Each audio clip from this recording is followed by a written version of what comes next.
गीता 18 के श्लोक नंबर 62 में भगवान स्वयं कह रहे हैं कि अर्जुन उस परमेश्वर की शरण में जा जिसकी कृपा से परम शांति व शाश्वत स्थान अर्थात सतलोक को प्राप्त होगा। वो परमेश्वर कौन है, कहाँ है, कैसा है, जानने के लिए कृपया अवश्य सुनिए जगत गुरु तत्वदर्शी संत रामपाल जी महाराज के अमृत वचन।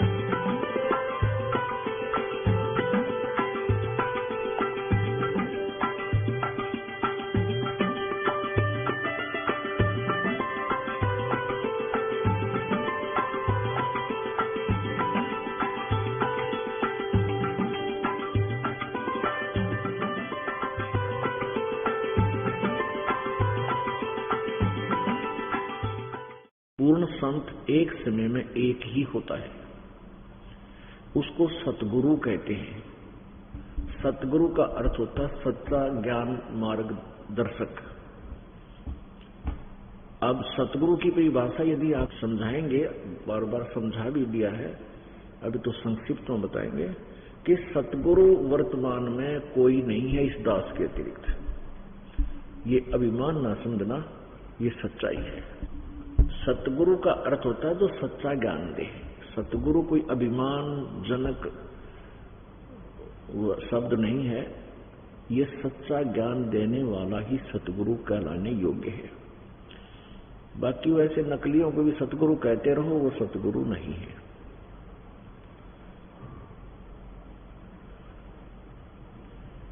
तो पूरे संत से यानी सतगुरु जब मिल जाए, संत मिल जाए,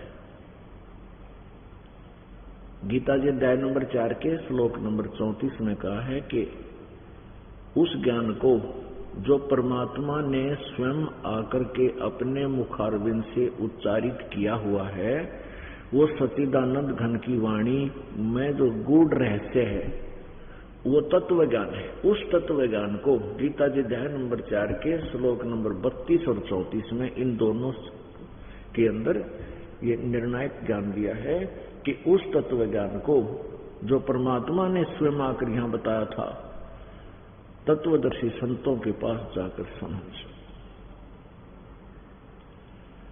उनको दंडवत प्रणाम करने से, कपट छोड़ के विनम्र भाव से प्रार्थना करने से, प्रश्न पूछने से वो तत्वदर्शी संत आपको वो गूढ़ रहस्य बताएंगे। वो तत्व ज्ञान उस परमात्म तत्व का यानी पूर्ण परमात्मा के विषय में जानकारी देंगे।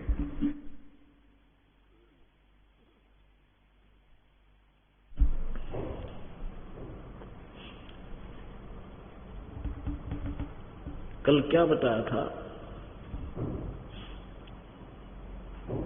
कि एक ब्रह्मा जी की आयु 100 वर्ष की होती है। वो 100 वर्ष कैसे बनते हैं? सतयुग, त्रेता, द्वापर और कलयुग, इन चारों युगों का कुल समय 43,20,000 वर्ष होता है। इसको चतुर्युग कहते हैं। 1008 चतुर्युग का ब्रह्मा का दिन और इतनी ही रात्रि होती है। सीधे शब्दों में 1000 चतुर्युग का दिन 1000 चतुर्युग की रात्रि कहा जाता है। ऐसे 30 दिन रात का महीना, 12 महीने का एक वर्ष, और ऐसे बनी हुई 100 वर्ष की रजगुण ब्रह्मा जी की आयु है। और ब्रह्मा जी से 7 गुना सतगुण विष्णु जी की, और विष्णु जी से 7 गुना तम गुण शिव जी की। यानी एक तमोगुण शिव जब मरेगा 49 बार तो ब्रह्मा की मृत्यु हो लेगी, नया कोई प्राणी अच्छी पुण्यात्मा ब्रह्मा के पद को प्राप्त करता रहेगा, वो मर जाएगा, फिर नेक्स्ट, और 7 विष्णु मर जाएंगे, तब एक बार त्रिलोकीय शिव या तमोगुण शिव मरेगा।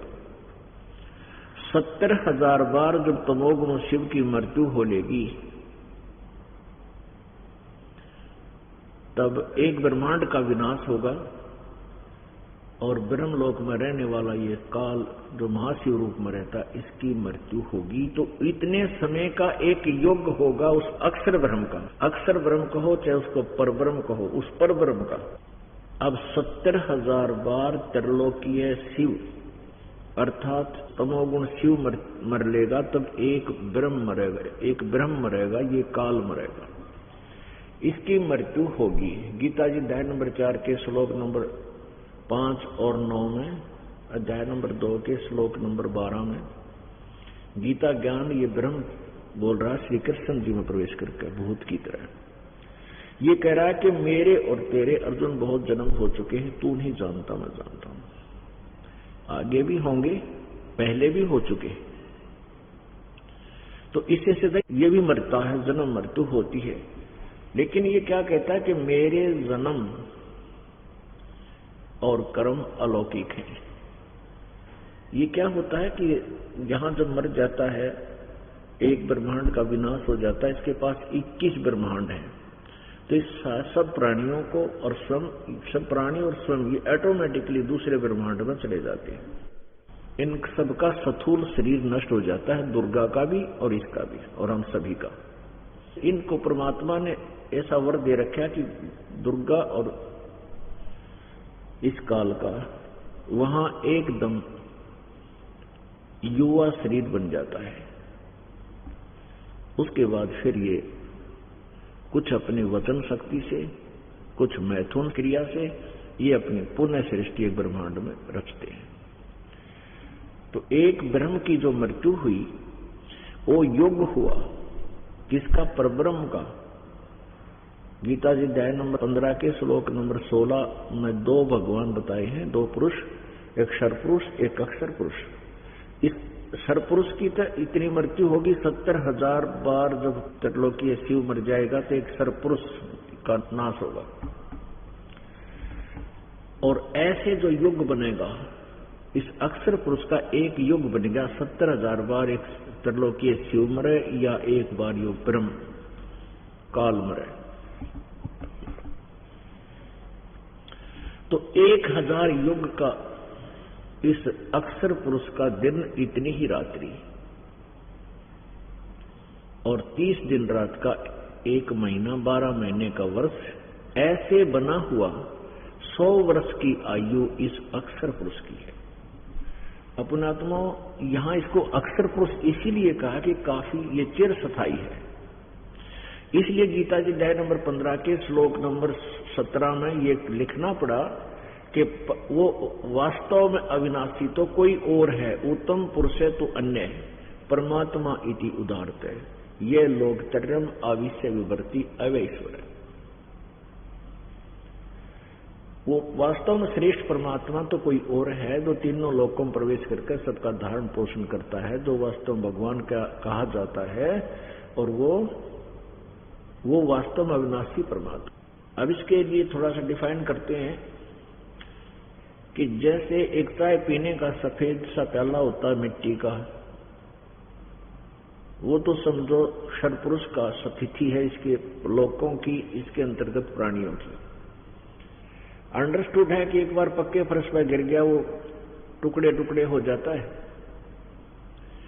तो ये ऐसा शरीर, तो ऐसी स्थिति समझो इस क्षरपुरुष की यानी ब्रह्म की, काल की, और इसके अंतर्गत सभी प्राणियों की। वो कभी भी मृत्यु को प्राप्त हो सकते हैं, उनका ऐसा शरीर है। चाहे भले उनका नूर का शरीर भी है, वो भी ऐसा ही नाशवान है, सभी नाशवान है। अब अक्षर पुरुष का, अक्षर पुरुष की स्थिति समझो स्टील का कप हो, चाय पीने का, ये चाय पीने का एक स्टील का कप होता है, ये समझो ऐसी स्थिति है अक्षर पुरुष की, इसके अपनी बॉडी की और साथ में इसके अंतर्गत प्राणियों की। स्टील को भी जंग लगेगा, लेकिन उस मिट्टी के पहले कप की तुलना में ये चिरस्थायी है। इसलिए अक्सर पुरुष कहा इस ब्रह्म को, परब्रह्म को, कि ये चिरस्थायी है। अक्सर माने अविनाशी ही होता है, जिसका नाश ना हो। अक्षर, शर माने नाशवान, अक्षर, अक्षर जो नाशवान ना हो, नाश ना हो। लेकिन इसको डिफाइन करने के लिए 15वें अध्याय के 70वें श्लोक में परमात्मा ने बोला है, इस काल ने खुद बोला है कि उत्तम पुरुष है तू अन्य है। इन ऊपर वालों से सरपुरुष और अक्षर पुरुष से कोई और है। इसको सरब्रह्म कहो, सरपुरुष कहो, दूसरे नंबर को सर अक्षर पुरुष कहो, अक्षर ब्रह्म कहो या पर ब्रह्म कहो। और तीसरे नंबर का जो परमात्मा है उसको समझो सोने का कप होया करे, सोने का, सोने धातु से बना हो। वो धातु अक्सर नष्ट नहीं होता, ना उसको जंग लगता, ना किसी अन्य परिस्थितियों में वो जंग आदि से नष्ट नहीं होता जैसे अन्य होते। तो ये तो तुलनात्मक तरीका है बताने का। तो ऐसा उस परमात्मा पूर्ण ब्रह्म तो समझो उसका बॉडी है, शरीर है, वो कभी नष्ट नहीं होता। और वहां जाने के बाद हम प्राणियों को जो सच साधना करके वहां चले जाएंगे, उनको भी ऐसा ही शरीर मिलेगा जो कभी नष्ट नहीं होगा, सदा युवा रहेगा। अब अक्षर पुरुष की मृत्यु कैसे होगी? ओए होए, अभी आपने देखा, क्योंकि आजकल तो बड़े माइंडेड बच्चे हैं, इतने बड़े बड़े कंप्यूटर बना लिए, कंप्यूटर सीखने लग रहे, 2 अक्षरों में समझ गए होंगे कि 70,000 बार त्रिलोकीय शिव मरने के बाद एक ब्रह्म की मृत्यु, एक ब्रह्मांड का विनाश, और ऐसे एक युग हो गया, इतना पीरियड, एक युग हो गया किसका? अक्षर पुरुष का, इस पर ब्रह्म का।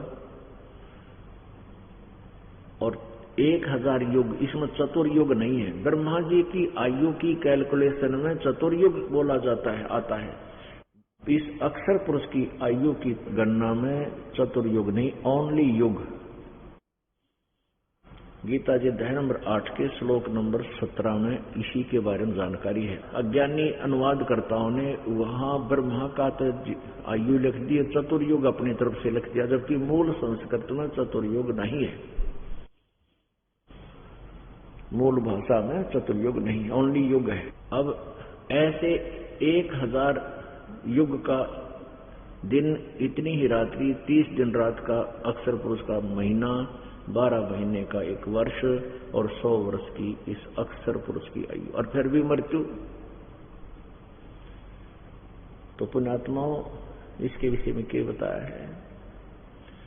एती उम्र बुलंद मरेगा अंतरे, क्योंकि सतगुरु लगे न कान न बैठे वो संतरे। कौन से संत ना मिले? गीता जी अध्याय नंबर 4 के श्लोक नंबर 34 में जिसके विषय बताया है। पवित्र यजुर्वेद अध्याय नंबर 40 के श्लोक नंबर 10 से लेकर 13 तक जिस तत्वदर्शी संत के विषय में जानकारी दी है, वो इनको नहीं मिला, जिस कारण से इतनी लंबी आयु हो जाएगी तो भी जन्म और मृत्यु बना रहेगा। और जब तक जन्म मृत्यु रहेगा तो हम सुखी नहीं हो सकते, क्योंकि 21 ब्रह्मांड में और 7 संग ब्रह्मांड जो अक्षर पुरुष के हैं, 21 ब्रह्मांड इस सरपुरुष के यानी ब्रह्म के हैं, इनमें कोई प्राणी सुखी नहीं है। यहां सुख नाम की वस्तु है ही नहीं। हम इस झूठे सुख को सुख मानकर इसी में आनंदित रहते हैं, क्योंकि हमने वो वास्तविक सुख हम भूल चुके हैं। उस वास्तविक सुख का हमें ज्ञान ही नहीं है। तो पुण्यात्माओं, सतगुरु मिलेंगे जो बात बनेगी। सतगुरु, पुण्यात्माओं, सतगुरु मिलेंगे जो बात बनेगी। और सतगुरु परमात्मा ने दया कर दी कलयुग में इस दास को, अपना वो खजाना संभलवा दिया जो युगों युगों से छुपा रखा था परमात्मा ने। परमेश्वर जब स्वयं आए थे, कबीर जी 600 वर्ष पहले काशी में सन 1398 से लेकर सन 1518 तक 120 वर्ष एक मनुष्य जनसाधारण जैसी भूमिका करके, एक तत्वदर्शी संत की भूमिका करके वो पूरा ज्ञान प्रचार करके लिपिबद्ध करवा गए। उसमें अपनी जिन प्रिय आत्माओं को मिले थे, आदरणीय नानक साहिब जी को मिले थे बेई नदी पर सचखंड से आकर, और धर्मदास जी को मिले थे बांधवगढ़ में। धर्मदास जी से परमात्मा ने पूरा विवेचन दिया था और बहुत ही डिस्कस की थी, वो लिपिबद्ध किया गया है धर्मदास जी द्वारा। परमात्मा ने कहा था कि हे धर्मदास, तो 1 लाख दुहाई और ये मूल ज्ञान कहीं बाहर ना जाए। ये जो ज्ञान पुण्यात्माओं अब जिसको खोला जा रहा है, जिसका प्रकाश किया जा रहा है, ये पहले परमात्मा ने बैन ला रखा था कि अभी इसको किसी को नहीं बताना, नहीं तो नकली संत, नकली ऋषि, नकली गुरु इस ज्ञान को सुनकर ऐसा ही ज्ञान प्रचार कर देंगे, फिर हम भिन्नता नहीं बता पाएंगे। वो ज्ञान तो प्रचार कर देंगे बेशक, लेकिन उनके पास मंत्र नहीं होगा। मंत्र भी मान लीजिए किसी ने चुरा लिया तो उनको अधिकार नहीं होगा, तो वो काम नहीं करेगा। उनसे लिया हुआ मंत्र भी लाभ नहीं देगा, इसलिए काल का दाव लग जाएगा। तो परमात्मा ने इस सार शब्द और इस सार ज्ञान को, मूल ज्ञान, मूल शब्द, मूल मंत्र, इनको छुपाकर रखने का आदेश दिया था सख्ती से। धर्मदास तो 1 लाख दुहाई, ये सार शब्द कहीं बार न जाई। सार शब्द बार जो परही, बिचली पीढ़ी हंस नहीं तरही। इसी प्रकार सार नाम के, सार ज्ञान के बारे में, ये सार ज्ञान है, ये मूल ज्ञान है, ये तत्व ज्ञान है। धर्मदास तो 1 लाख दुहाई, ये मूल ज्ञान कहीं बाहर न जाई। मूल ज्ञान बाहर जो पढ़ी, ये तत्व ज्ञान अगर किसी के हाथ लग गया तो बिचली पीढ़ी हंस नहीं तरही। और मूल ज्ञान तब तक छुपाई जब तक 12 पंथ ना मिट जाए। इस ज्ञान को अभी तक छुपा के रखना था। ये 12 पंथ जो चलाए थे काल ने, अब वो विनाश की ओर चल रहे हैं। उनका बिल्कुल अंत हो चुका है। उनके पास ना ज्ञान है ना भक्ति है। उसके अतिरिक्त ये और अन्य पंथ चलाए हैं काल ने, जैसे राधा स्वामी पंथ, धन धन सतगुरु सच्चा सौदा, ये के कुएं का पानी है ये सारा। यो ठाकुर जी का पंथ, एक यो वहां चला रहे हैं जो मथुरा के अंदर एक जय गुरुदेव जी का पंथ, ये सारे 5 नाम देते हैं। सरसा वालों ने थोड़ी सी चतुरता कर दी है, क्योंकि कई एक ने उनसे टोक दिया कि तो 5 काल के नाम हैं, तो उन्होंने अपनी तरफ से मनमुखी नाम और शुरू कर दिए 3। अकाल मूर्त, शब्द स्वरूपी राम और सतपुरुष ये कोई मंत्र है? और एक ब्रह्मणा पैदा कर रखिए, गुरु जी जो नाम दे दे वो मंत्र बन जाता है। ये सबसे बड़ी भूल है। तो पुण्यात्मा इस काल ने तो ये अज्ञान करवाना था, करवा दिया। अब परमात्मा दया करेंगे, अपने बच्चों को अपना ज्ञान समझाएंगे। धीरे धीरे जैसे उस अज्ञान का प्रचार होगा, धीरे धीरे इस तत्व ज्ञान का भी प्रचार अपने हिसाब से होगा। और ये ऐसा ज्ञान है कि ये समझाने के बाद दूसरा ज्ञान आपको बिल्कुल भी अच्छा नहीं लगेगा, क्योंकि वो तो बिल्कुल व्यर्थ है। अब परमात्मा कहते हैं सतगुरु बिना ये बात बने को नहीं। तुम कौन राम का जपते जापम, तातम डेना तीनों तापम। तुम किन भगवानों की भक्ति करते हो जिससे तुम्हारे 3 ताप का दुख भी समाप्त नहीं होता। ओहो, ये 3 ताप के अंतर्गत कौन कौन से आते हैं? जैसे शरीर में कोई कष्ट हो जाता है, बीमारी है, जैसे कोई सर्प काट जाता है या कोई और, तो उसमें ये दैहिक ताप होता है। एक दैविक ताप है। दैविक ताप है जैसे कोई देव रुष्ट हो गया और उसने हानि पहुंचानी शुरू कर दी, कोई भूत पितर रुष्ट हो गया, भूत बढ़ गए थारे में, और एक आध्यात्मिक, जैसे किसी ने जंतर मंत्र कर दिया, छो मंत्र कर दिया, कोई और तरह की बकवाद कर दी। तो ये इन भगवानों के मंत्रों से, अन्य भगवानों के साधना से ये तीन ताप नष्ट नहीं हो सकते।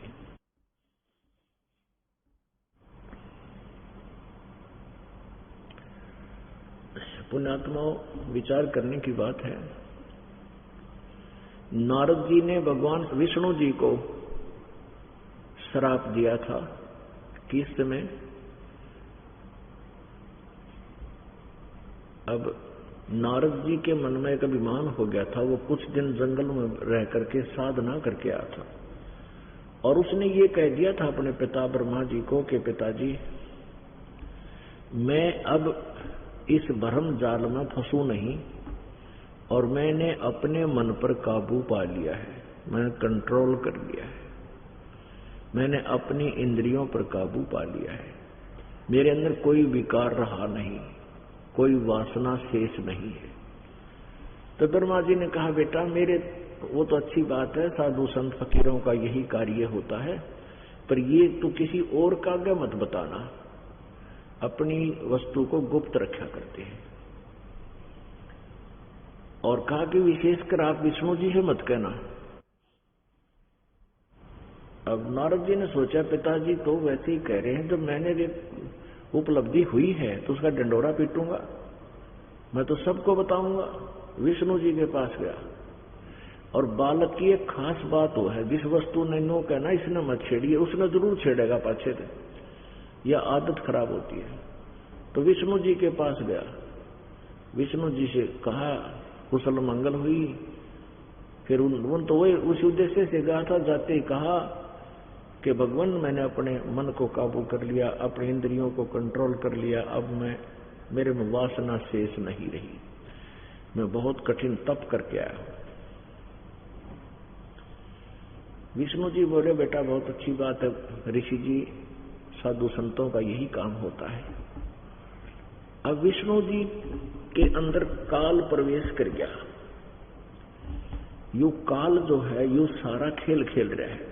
अब इस काल ने सोची, यदि नारद जी की तरह और सभी अपनी इंद्रियों पर काबू कर लेंगे तो संतान उत्पत्ति कौन करेगा?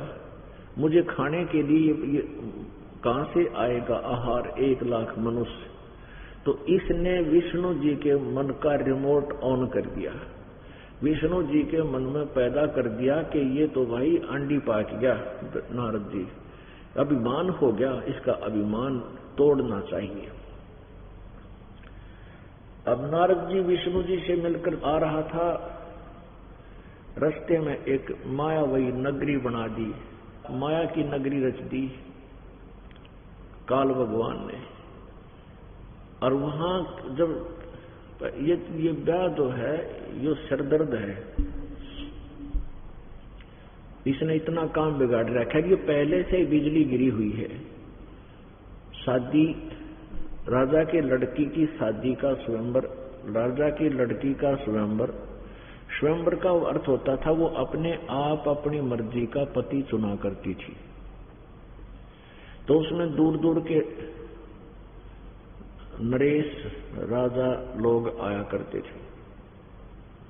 तो उस नगर के अंदर बहुत अच्छे बैंड बाजे बाजे थे, और ये ब्याह के गीत बड़े बूढ़े होया करें। किसी का ना जी करता उसका दिल कर जा ब्याह करवाने, इसे ऐसे गाया करेंगे, फिर मतलब ये बकवादे ऐसे बैंड बाजा करें। तो नारद जी जा रहे थे और वहां ये सब मंगल गान हो रहे थे। अब नारद जी के उसने ली अंगड़ाई, वो अंदर जमा था सारा। कहते हैं विकार मत मरे मत जानियो जो भूबड़ में आग, ये मत समझ लेना कि तुमने विकार मार लिए, नहीं, ये कुछ दिन के लिए शांत हो जाते हैं। जैसे भूबड़ में आग, राख के अंदर अंगार दबे होते हैं ना, जब उसने निकाला घंटे 2 घंटे के बाद तो दूने धंधकते हुए बाहर आया करें। अब नारद जी को पता चला कि ऐसे ऐसे स्वयंवर है और लड़की बहुत खूबसूरत है, और तेरी शकल ठीक को ना, लंबी चोटी को ला कटवा रखा। तो क्यों ना भगवान विष्णु से उनका स्वरूप मांग लूं। एकांत में जाकर लादी समाधि किया याद विष्णु जी को। अब विष्णु जी आ गया, क्या मांग रहे हो ऋषि जी? कि भगवान आज तक मैंने आपसे कुछ नहीं मांगा, आज आपसे एक वस्तु मांगता हूं, मना मत करना, वचनबद्ध हो जाओ। अब तथास्तु। विष्णु जी बोले तथास्तु, आप मुझे हरि रूप दे दो, मैंने ब्याह करवाना है, शादी करवानी है एक लड़की से, राजा की लड़की का स्वयंवर। विष्णु जी ने कहा कि ठीक है, तुझे हरि रूप दे दिया। हरि बंदर को भी कहते हैं संस्कृत में। अब उसका बंदर का मुंह ला दिया, लग गया। अब नारद जी ये सोच रहे तेरे जैसा खूबसूरती सब समाज कोई नहीं, और लड़की तुझे ही देखेगी। अब जो ही वो बैठा अपनी कुर्सी पर जाकर के, सभी राजा लोग बैठे थे, वो लड़की आई हाथ में वरमाला लेकर के, और नारद जी को देखकर 2 कदम पीछे होगी कि वो बंदर बैठा, और फिर आगे चली गई। नारद जी ने सोचा लड़की का ध्यान नहीं गया तेरी ओर, वहां से उठकर फिर आगे जाके फिर खड़ा हो गया, वह फिर दूर चली गई। नारद जी तीसरे स्थान पर जाने लगा, तब एक ने उसको दर्पण दिखा दिया कि अपना पहला दर्पण क्या करते, मटकिया मुंह देखा करते पानी क्या में, जो बोला अपनी शकल देख ले। वो मटके में जाख्या, और उस तरह गजब हुए तो बंदर का मुंह है, तो वहीं से लाल पीड़ा हो गया। थोड़ी देर में क्या देखता है कि विष्णु जी आकर के वहां विराजमान हो जाते हैं, और लड़की उनके गले में वरमाला डाल देती है।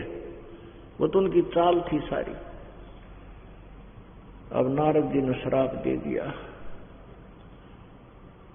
कि तूने मेरे साथ मजाक किया है, तूने मेरे साथ धोखा किया है, और मैं जैसे आज मैं एक औरत के वियोग में ऐसा दुखी हुआ हूं, एक पूरा जीवन तू भी अपनी पत्नी के वियोग में बिताएगा। पुण्यात्माओं, विष्णु जी का अवतार हुआ, श्री रामचंद्र जी के रूप में राजा दशरथ के घर पर जन्म हुआ, युवा हुए, शादी हुई, सीता जी से ब्याह हुआ, विवाह होते ही वनवास हुआ। वनवास से 2 वर्ष के बाद ही वनवास से सीता जी का अपहरण लंकापति रावण राक्षस ने कर लिया। वहां युद्ध करके लाखों करोड़ों व्यक्ति मार मरवा के सीता जी को वापस लाया। एक धोबी के व्यंग करने से वो धोबी अपनी पत्नी को पीट रहा था, कूट रहा था रात्रि में, क्योंकि वो कहीं उससे लड़ झगड़ के बाहर चली गई थी, 2 दिन बाद आई थी। वो कह रहा था कि मैं इस दशरथ के पुत्र रामचंद्र जैसा नहीं हूं, जिसने रावण के साथ रही सीता को अपने पास रख लिया। मैं तुझे बिल्कुल नहीं रखूंगा, तू चली जा यहां से।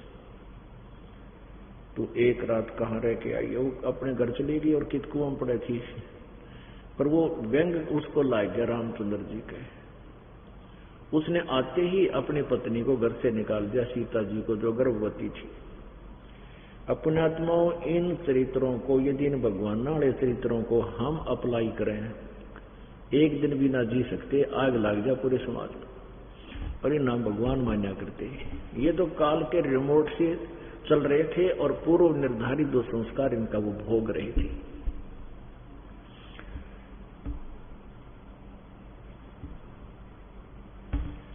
अब नारद जी ने श्राप दिया, विष्णु जी ने भोगना ही पड़ा, वो कट नहीं सका।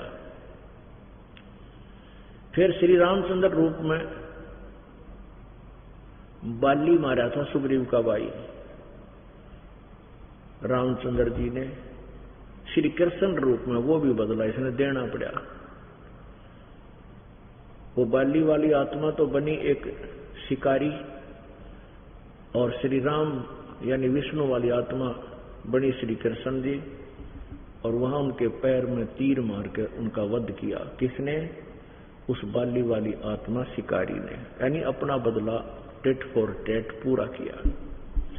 तो यहां जो जैसे कर्म करता है वैसा ही फल मिलता है। कोई दुखी है तो अपना दुख को भोगेगा ही भोगेगा, जिसके भाग में दुख है तो वो दुख ही भोगेगा, उसमें कोई परिवर्तन नहीं हो सकता, क्योंकि पाप से दुख होता है, पुण्य से सुख होता है। और परमात्मा पूर्ण ब्रह्म सत्पुरुष की साधना से हमारे पाप नाश हो जाते हैं, दुख नष्ट हो जाते हैं। जैसे फसल के अंदर घास फूस ये खरपतवार उग जाता है, पहले तो अपनी कस्सी कसोलियां तक काटा करते उसको काटते थे, ना निकलता बहुत सा रह जाता था। अब एक ऐसी दवाई की खोज होगी है कि उसको जल में डाल देते हैं, वो घास घास न फूंक देती है, फसल को हानि नहीं करती। ऐसे ही ये मंत्र है परमात्मा का जो अब आपको दिया जाता है, ये आपके पापों का नाश कर देता है और आपके पुण्य प्रफुल्लित हो जाते हैं। तो परमात्मा कहते हैं तुम कौन राम का जपते जापम, कबीर जी ने आके बताया तुम किन भगवानों का भक्ति करते हो, ताते कटे ना तीनों तापम, इसलिए तुम्हारे ये तीन ताप भी नष्ट नहीं हो पा रहे। पुणात्मा गीता जी का ज्ञान श्री कृष्ण जी में प्रवेश करके इस ब्रह्म ने बोला, ज्योति निरंजन ने बोला।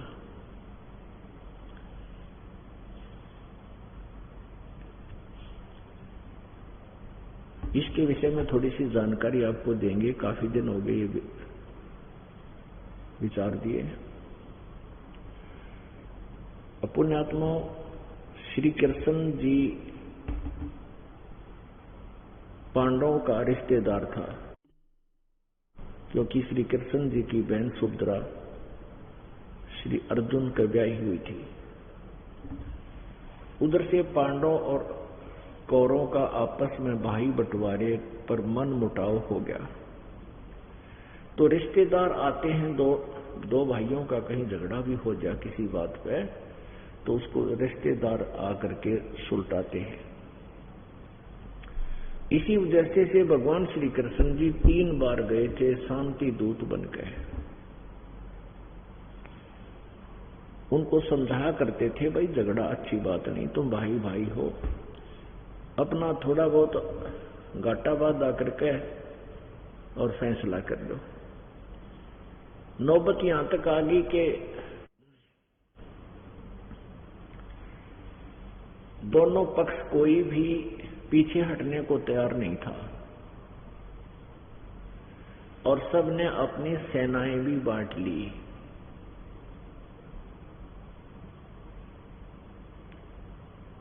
तो श्री कृष्ण जी ने सोचा मैं एक दाव और लगाता हूं, क्योंकि मेरे जो पांडव है रिश्तेदार, इनको ये भ्रम हो गया कि हमारे साथ हमारा रिश्तेदार है और ये हमें विजयी करा देगा। तो श्री कृष्ण जी ने सोचा इसलिए ये नहीं मान रहे हो, एक पक्ष भी यदि मान जाए तो दूसरा क्या करेगा। तो भगवान श्री कृष्ण जी ने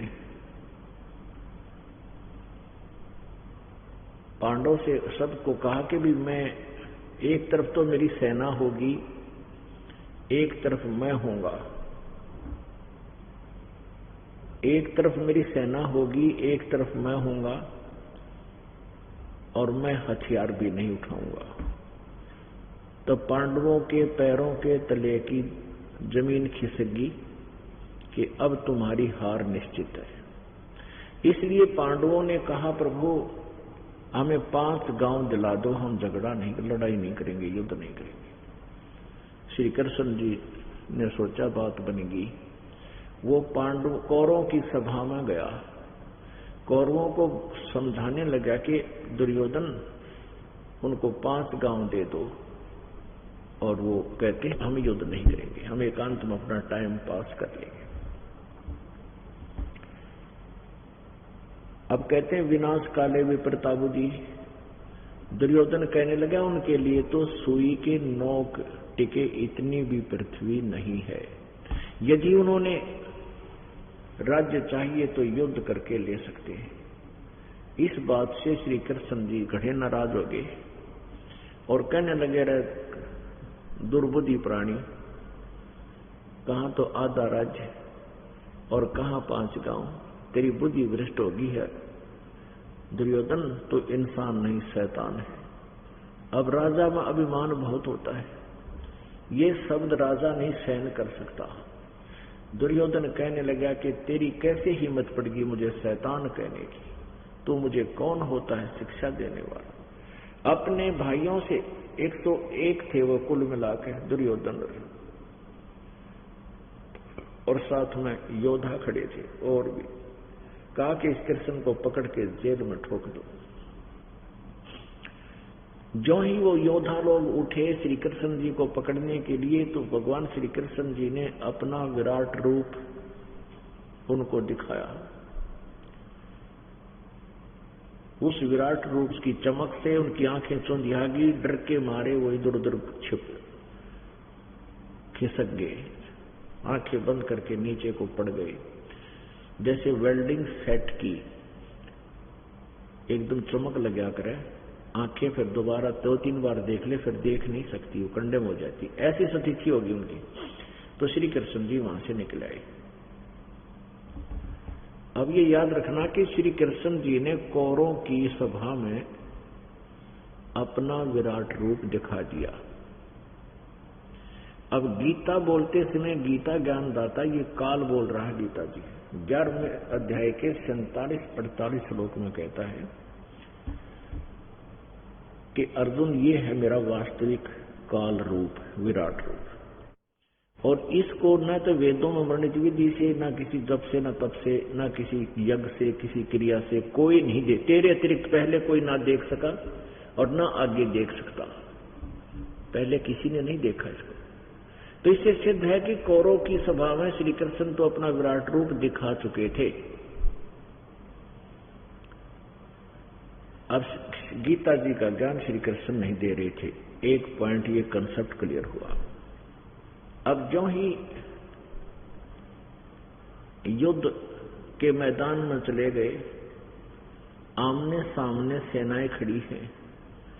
अर्जुन ने देखा कि सामने हमारे भाई, भतीजे, रिश्तेदार, बहनों के पति हैं, और ये हमारे साथ घुल मिल कर रहा करते थे, कितने प्यार से रहते थे। अपने आत्माओं ये माया जो है ना, ये लालच बहुत बुरा है, ये अंधा कर दे प्राणी ने। नहीं तो आपस में भाई बहन, भाइयों के चाचे ताऊओं के बच्चे दूसरे नहीं होते, बहुत निकट होते हैं, उनमें बहुत ममता होती है, बड़ा प्रेम होता है। तो उस समय अर्जुन ने कहा कि प्रभु मैं युद्ध नहीं करूंगा, मैं युद्ध नहीं करूंगा। किसको मारूं? ये सामने मेरे बच्चे हैं, भाई के बच्चे हैं तो अपने ही हैं, रिश्तेदार हैं, बहनों के पति हैं, और मैं नहीं करूंगा इस जुल्म को। तो पुण्यात्माओं, यदि श्री कृष्ण जी वहां उपस्थित होते, वो तो पहले नहीं चाहते युद्ध ना हो, वो पहले चाहते युद्ध ना हो, तो उस समय वो कह देते कि चल अर्जुन, धन्य तेरे माता पिता ने, अभी कुछ नहीं बिगड़ा, छोड़ इसको। लेकिन नहीं, वो काल बोल रहा था। काल ने तो ये करवाना था सारा काम, अत्याचार करवाना था। उसी समय श्री कृष्ण में प्रवेश कर गया वो काल के। श्री कृष्ण तो एक नरमात्मा का व्यक्ति है और ये अभी मना कर देगा।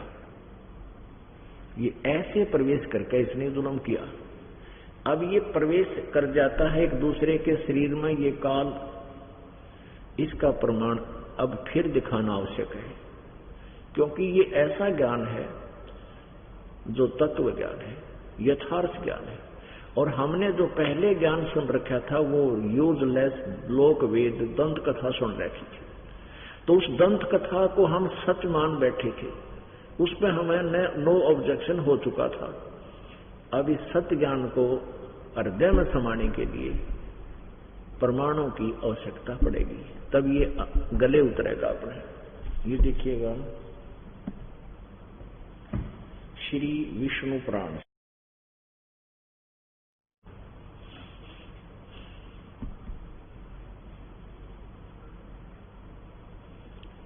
ये गीता प्रेस गोरखपुर से प्रकाशित है।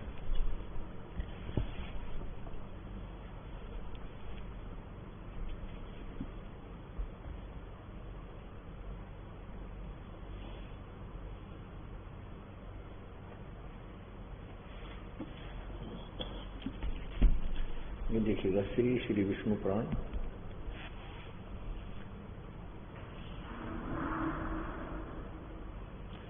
सचित्र हिंदी अनुवाद सहित गीता प्रेस गोरखपुर से प्रकाशित।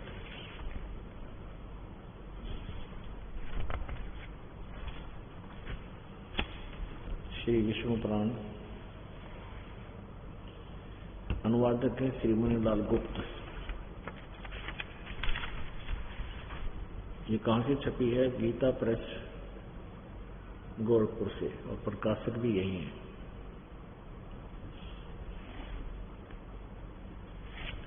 ये कल भी दिखाया था, लेकिन प्रसंगवश ये पुनः दिखाना अनिवार्य है।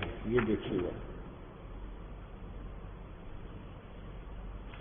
ये है चतुर्थ अंश, अध्याय नंबर 2, पृष्ठ नंबर 233।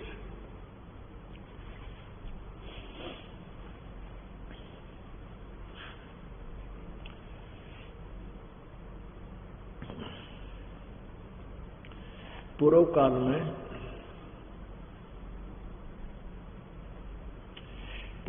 में त्रेता युग में एक बार अति भीषण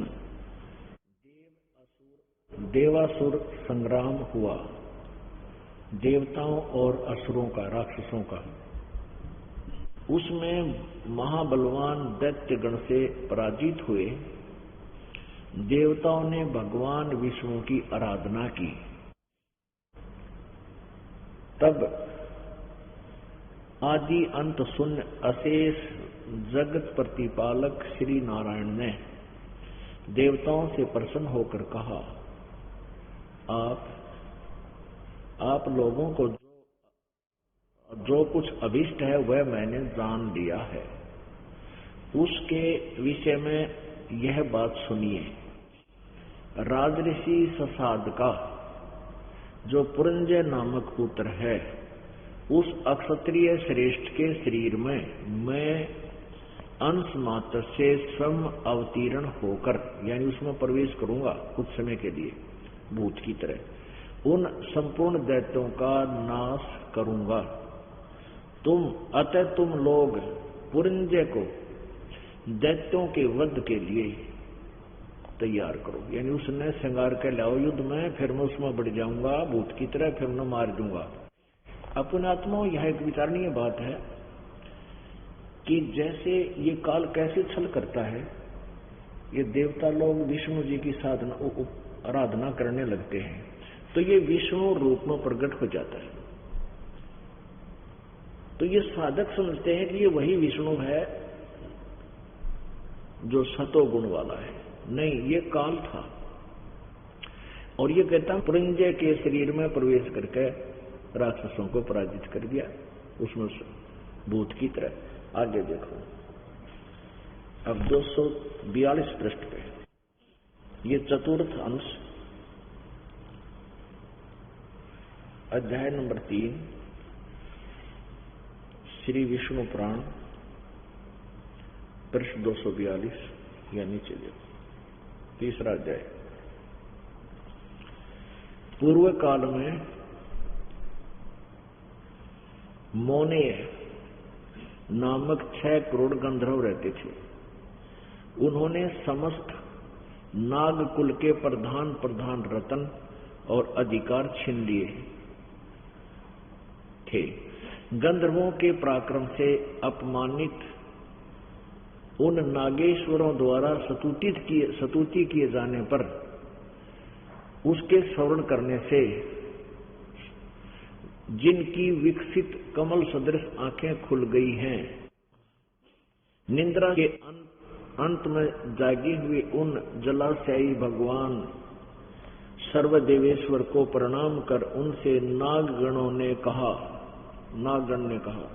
भगवान, इन गंधर्वों से उत्पन्न हुआ हमारा भय किस प्रकार शांत होगा। तब आदि अनंत रहित भगवान पुरुषोत्तम ने कहा, यो नासव के पुत्र मानधाता का जो पुरुकुत्स नामक पुत्र है, यानी यो नासव का पुत्र मानदाता, मानदाता का पुत्र है पुरकुत्स के नामक पुत्र है। उसमें प्रविष्ट होकर भूत की तरह बढ़कर मैं उन संपुष्ट दुष्ट गंधर्वों का नाश कर दूंगा।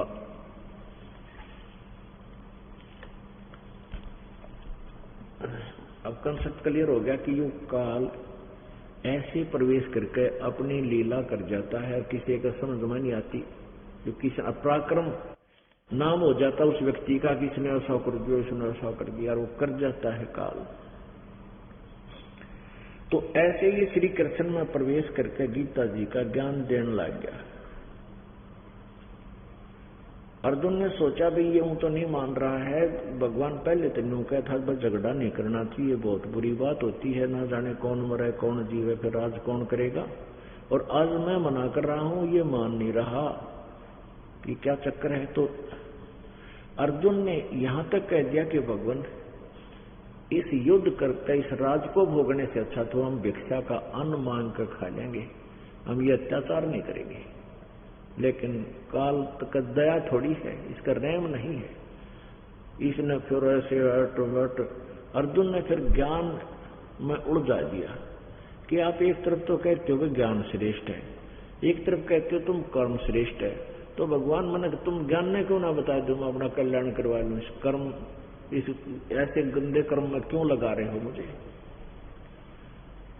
तो पुण्यात्माओं ये क्या कहता है, युद्ध कराने के लिए इसने अपनी अटकल लाई। और देखिएगा श्रीमद् भगवत गीता का ज्ञान में इसकी अपना जो अटकलबाजी है वो देखना।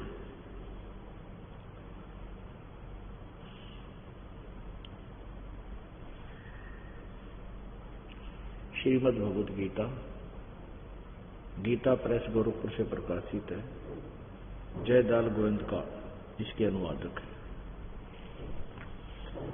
अध्याय नंबर 2,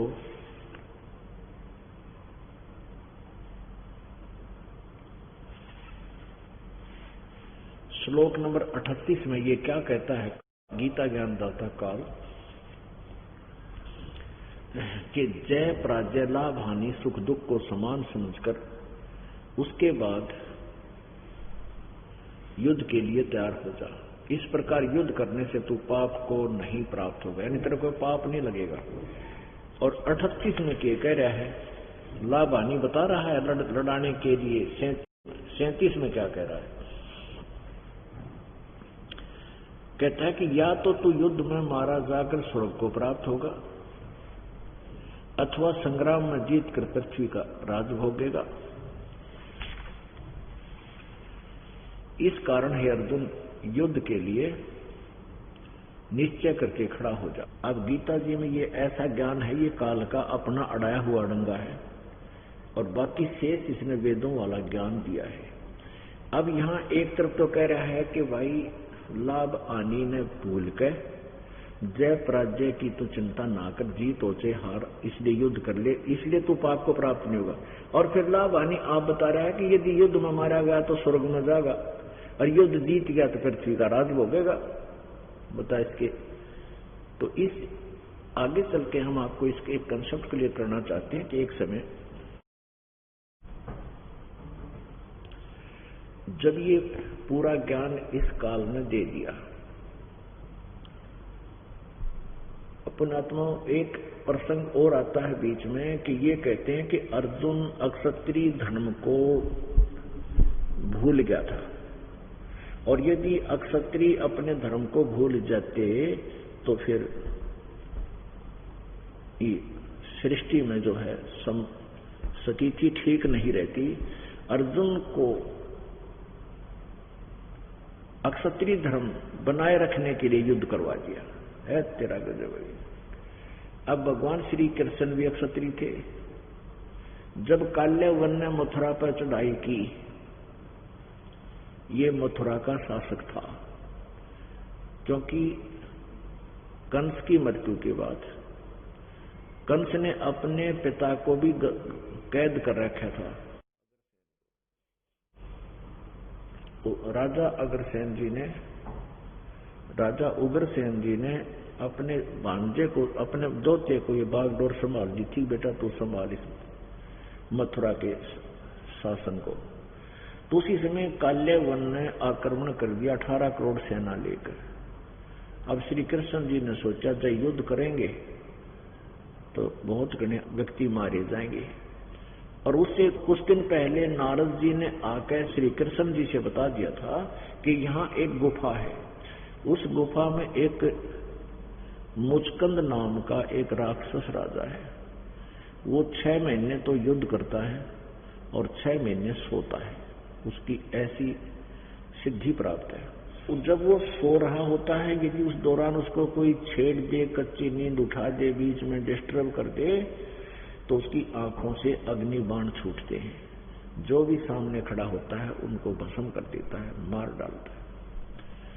तो श्री कृष्ण जी ने सोचा भी क्यों ना मैं इस काल्यवन को मुचकंद से मरवा दूं।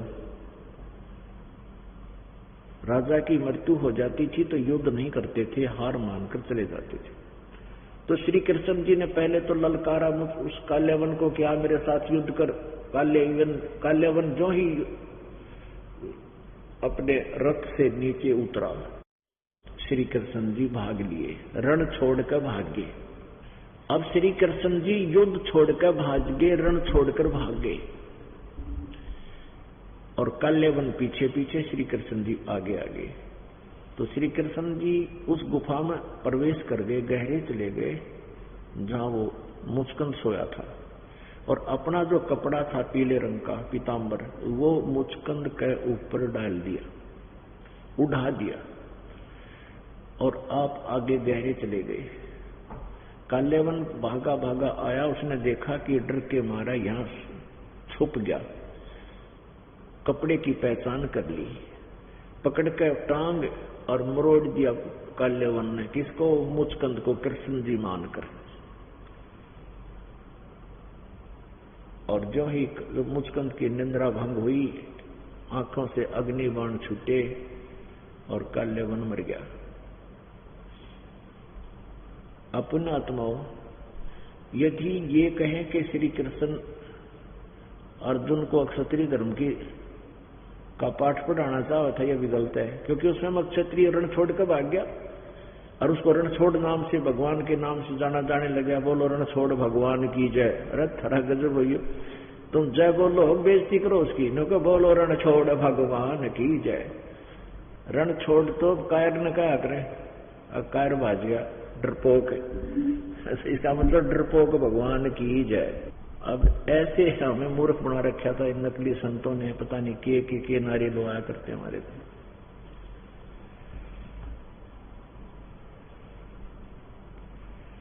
अपनात्माओं, महाभारत का युद्ध हो गया, जैसे तैसे डराकर विराट रूप दिखाकर अर्जुन को काल ने युद्ध करने के लिए तैयार कर ही लिया। अब युधिष्ठिर को राजगद्दी पर बैठाकर श्री कृष्ण जी ने कहा कि अब मैं स्वदेश जाता हूं, अपनी द्वारका में जाता हूं। तो अर्जुन ने कहा कि प्रभु आप हमारे गुरु हैं, हमें कुछ धार्मिक शिक्षाएं देकर जाओ ताकि हम अपने जीवन को आपके मर्यादा में रहते हुए सफल कर सके। हमें एक सत्संग सुनाकर जाओ। सत्संग के लिए स्थान निर्धारित हुआ, समय निर्धारित हो गया। अर्जुन और श्री कृष्ण घूम रहे हैं, संगत श्रोता आकर के अपना स्थान ग्रहण कर रहे हैं। उस समय अर्जुन ने ये कहा कि भगवान आप मुझे वो गीता वाला ज्ञान सुनाना जो युद्ध के दौरान सुनाया था, और पूरा सुनाइयो भगवान, जो कहते मुझे सुना देना, मैं भूल गया, युद्ध के कारण मुझे याद नहीं रहा। अब श्री कृष्ण जी कहता है कि ए अर्जुन तेरी बुद्धि अच्छी नहीं है, तू बुद्धि भ्रष्ट है, तू अच्छा आदमी नहीं है, और तूने ये अच्छा नहीं किया, उस ज्ञान को याद नहीं रखा। और खुद भी कहते हैं, कृष्ण जी कहते हैं, मैं उसको दोबारा नहीं बता सकता। अरे भले आदमियों, अब ये दास सत्संग कर रहा है और आप बता देना जी वो उस विषय में सत्संग आपने 1 वर्ष पहले किया था वो फिर सुनाना, ये दास तुरंत सुना देगा। यदि मैंने बोला होगा, यदि मेरे अंदर कोई भूत बोल गया हो वो अलग बात है, तो उसके अंदर भूत बोल रहा था वो, श्री कृष्ण जी को कोई ज्ञान नहीं था। कौन भूत? वो काल बोल गया गीता जी की ज्ञान को। श्री कृष्ण जी कहते हैं मुझे अब वो जो का तू दोहराना मेरे लिए मुश्किल है। और अर्जुन पर डांट मारे जो कहते तूने याद नहीं रखा, तू अच्छा आदमी नहीं है, तू नालायक आदमी, तेरी बुद्धि अच्छी नहीं है, तूने याद रखना चाहिए था। और खुद कहता मुझे तो याद नहीं, मैं उसको बता नहीं सकता। तो इससे भी सिद्ध है कि ये ज्ञान गीता जी का ज्ञान श्री कृष्ण जी ने नहीं, उस काल ने दिया था। इसके लिए आपको एक प्रमाण देते हैं, संक्षिप्त महाभारत में देखिएगा, ये व्यास जी इसके राइटर हैं। संक्षिप्त महाभारत द्वितीय खंड,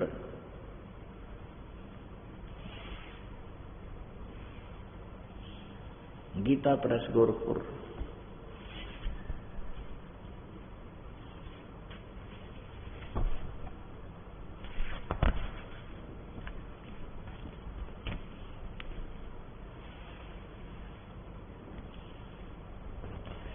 इसके संपादक तथा संशोधक हैं जयदयाल गोविंद का, और ये देखिएगा प्रकाशक में मुद्रक गीता प्रेस गोरखपुर, गोविंद भवन कार्यालय कोलकाता का संस्थान। ये इनके फैक्स और फोन नंबर है। इसके 667 पृष्ठ पर ये देखिएगा, 667 667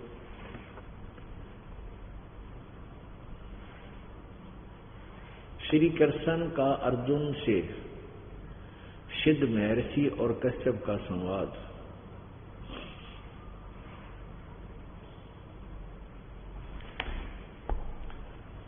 अर्जुन का श्री कृष्ण से गीता का विषय पूछना और श्री कृष्ण द्वारा अर्जुन से सिद्ध महर्षि और कश्यप का संवाद।